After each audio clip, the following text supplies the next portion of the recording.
It's all good. It's all good. Okay. All right. You ready? Sure. Okay. All right, let's do it. Welcome to Grounded and Soaring, our podcast that explores how we might raise healthy kids in a too often unhealthy world. My name is Terry DeBow, and I am the Director of Communications and Story at Marin Montessori School. And I am joined today by Jamie Moffett, who leads Walking Feet Advisors and serves as the high school placement counselor for Marin Montessori School.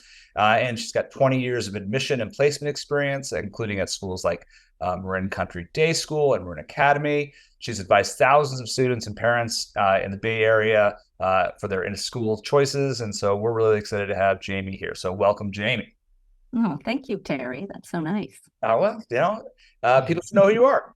The families at MMS are really lucky to have you as their counselor. Can you explain a bit about the challenges that adolescents face as they think about finding the right high school? Sure, sir. So there are some sort of limiting practical factors and some philosophical fit factors and questions to think about, but I can start with some good news, which is that there are many high school options in the Bay Area for just about every type of student and learner. So a particular plus for MMS families that I've noticed specifically is it turns out there isn't sort of one school or one small subset of schools that are good options for MMS scholars. In fact, I'd say that as a rule, the MMS families that I've gotten to know are sort of more open and flexible about sort of a wider range of schools being possible matches. It would be great for more eighth grade families in the Bay Area to adopt this mindset, as the more open families are to finding the right match, the more likely they are to sort of actualize that reality. But in terms of the limiting factors, these are mostly related to sort of geography and cost. With geography, for example, if a family is open to a small, non-denominational independent school and they're not willing to consider a commute, there is sort of a finite number of schools to choose from in Marin, for example. And that's sort of true in general in the Bay Area. If people are willing to commute, it changes things. So on the flip side, if families are certain that they want independent school and they're open to a wider geography, there's actually sort of plenty of options, right? So, and then the other limiting factor I mentioned is that can be fairly significant actually for families in the Bay Area is affordability. Tuition hikes have now outpaced wage growth for many years, actually pretty significantly. And the cost of independent school has now become prohibitive for many families, especially those in the middle, sort of socioeconomically. So to add insult to injury at the high school level, financial aid, flexible tuition, whatever it is called at the various schools, is harder to come by at the high school level than it is K-8. And the good news on this is that there are also lots of public high school options in Marin, where most of MMS families live, actually pretty outstanding options. And MMS scholars have had very successful high school careers choosing that path.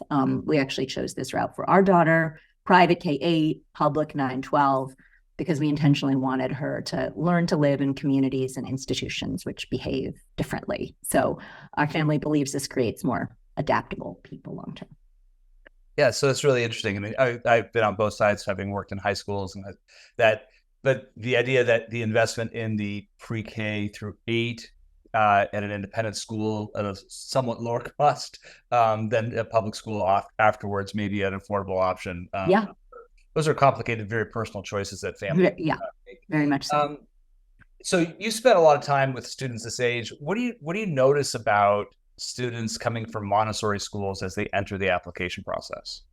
Well, there are some characteristics that have stood out about the MMS families that I sort of mentioned, the themes, and then themes about the scholars themselves.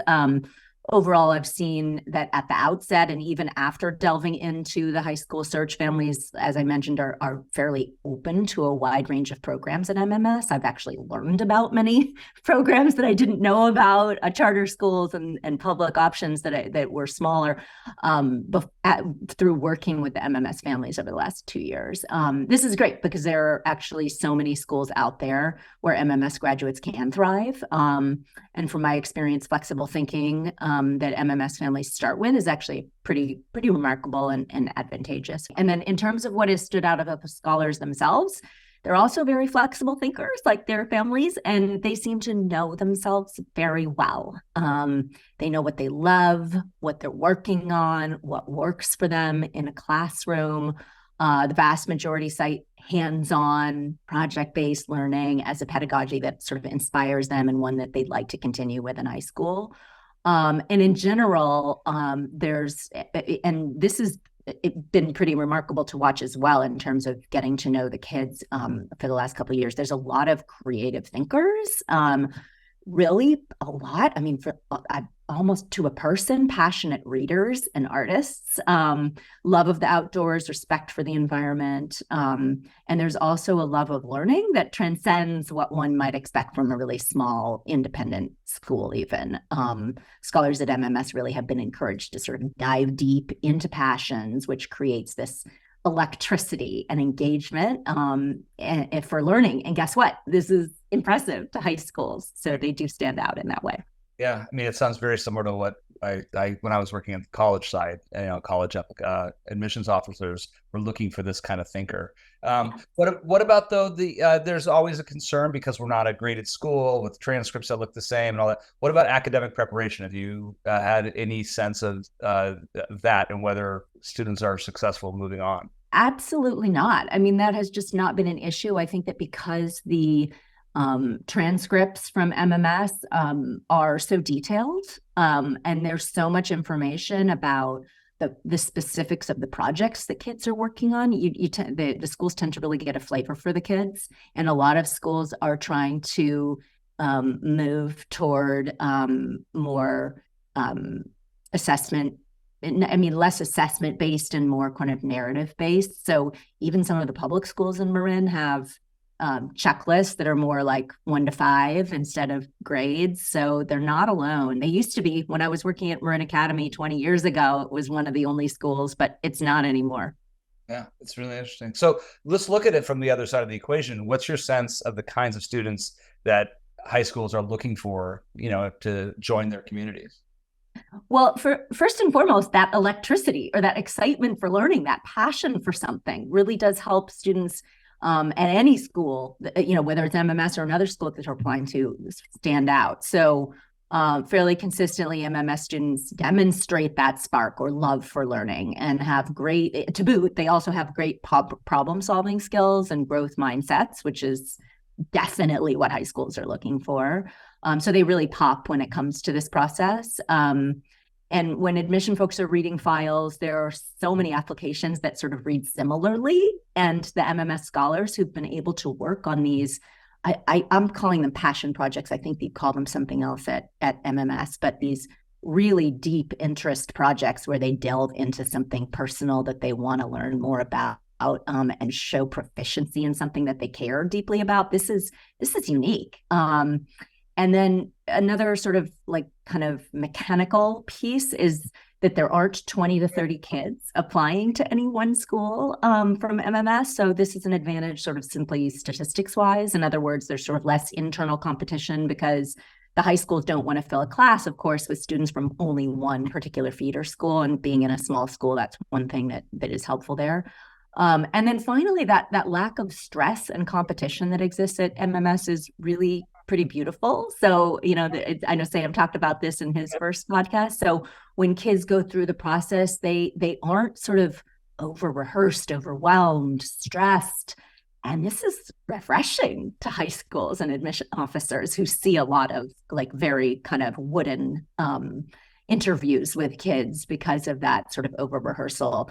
That's not to say that the kids at MMS don't practice. Actually, Sam conducts very thoughtful interview prep with the students who are applying out, which is also quite helpful and amazing that the head of school can do that. That's just something that simply would not happen at a larger school. So overall, there seems to be a theme from high schools that MMS scholars are not only prepared academically, which they certainly are, but they come into high school really valuing learning and process over output.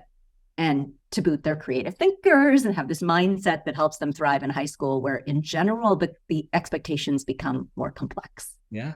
And again, I just have to say that this echoes so much what I was hearing in the college world, where people, coming out of more traditional environments can feel wouldn't and not have to mention. And so when it comes to the high stakes moment of actually writing the essay or having the interview, or the next question I want to add, like actually getting to the school and thriving, they may not, while they may have a GPA that, looked impressive on paper, they don't necessarily have the skill set. And so sounds like what you're noticing with MMS kids is that they do. Yeah. So, I mean, this may be, what you hear anecdotally, but what's your sense of how these students adapt when they go to a more traditional high school? Well, first of all, many scholars don't go to the more traditional high schools from MMS, but many do. And this is just my second year working with the MMS community in this particular way, so I don't have as much data on this. But given that they are entering sort of any community with a strong sense of themselves and these good work habits and a love of learning and flexible thinking, my understanding this bodes well at a wide range of schools. So they're not only being prepared at MMS for sort of certain track. As I mentioned earlier, my personal philosophy is that actually exposing to children to a variety of institutions leads to more adaptable humans who end up with these great data points on how maybe traditional or larger versus smaller and progressive institutions work for them. So these natural comparisons based on these real experiences that they have can provide great perspective when it comes time to choosing a college, which you know more about, right? So going to a more traditional school, which are often larger, will certainly bring its challenges, especially coming from a small school. We've seen this with our daughter, learning how to study for multiple choice tests, how to seek out a teacher when they're not as likely to seek you out, right? But I personally believe these are highly valuable skills for adolescents to learn. So for the right child, a more traditional program can be a match, in my opinion, after MMS. Sure. Yeah. Okay, so let's talk a little bit about home life. How can parents best support their sort of high school age kids as they begin to transition from junior high to high school? What advice might you give? Oh yeah.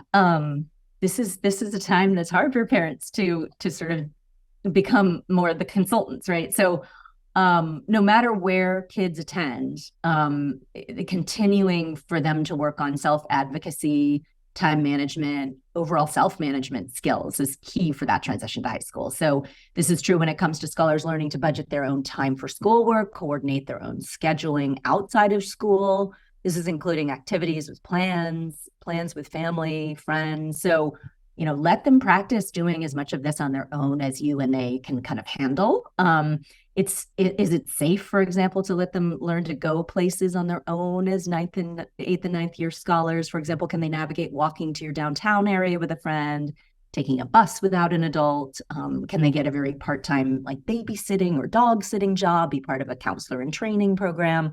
When it comes to school life at this age, scholars should really be learning to advocate on their own as opposed to parents being that first point of contact with the teachers. If something isn't going well in a class or with an assignment, they should book their own appointments with the teacher, seek support on their own. This is a big transition for families to make when they're entering the middle school years, but it is a really important one. And the more that they can kind of pull back and allow a few mistakes in a very safe environment like MMS, the better off they'll be for starting high school. And if applying to private school, one concrete thing parents can do fairly early is sort of work with their children on this art of being introspective. I think there's a good amount of that at MMS, which is great. So they're practicing that, but students who can kind of identify what their superpower is, at their essence, are more likely to sort of have an easier time with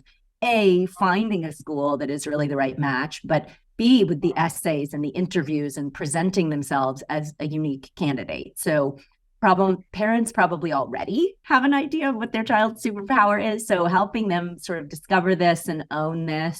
So that kind of specific type of thinking and writing can be advantageous to kids at the very beginning stage of the application process. But, big picture, keep in mind that students don't need to have written a novel, started a company just to have a compelling story, right? Parents should really think twice about kind of adding activities to schedules just for high school purposes.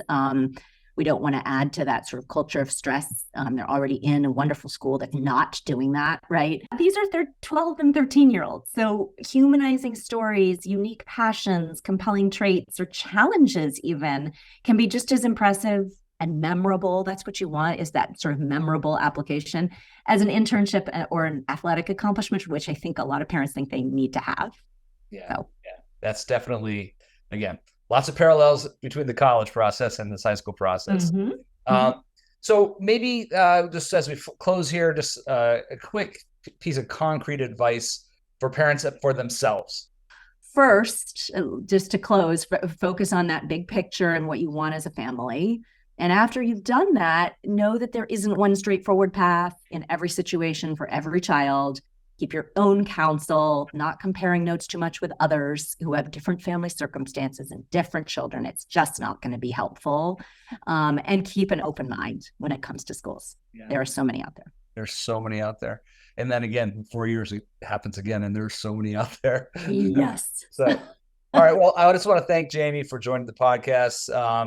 Really informative, and hopefully parents enjoyed it. As always, we'd love for anyone listening to visit groundedandsoaring.org, and you can follow on our social media channels. You can also go to the Contact Us page and suggest further topics you'd like us to explore. So anyway, thank you again, Jamie. Really appreciate it. Yeah, thank you, Terry.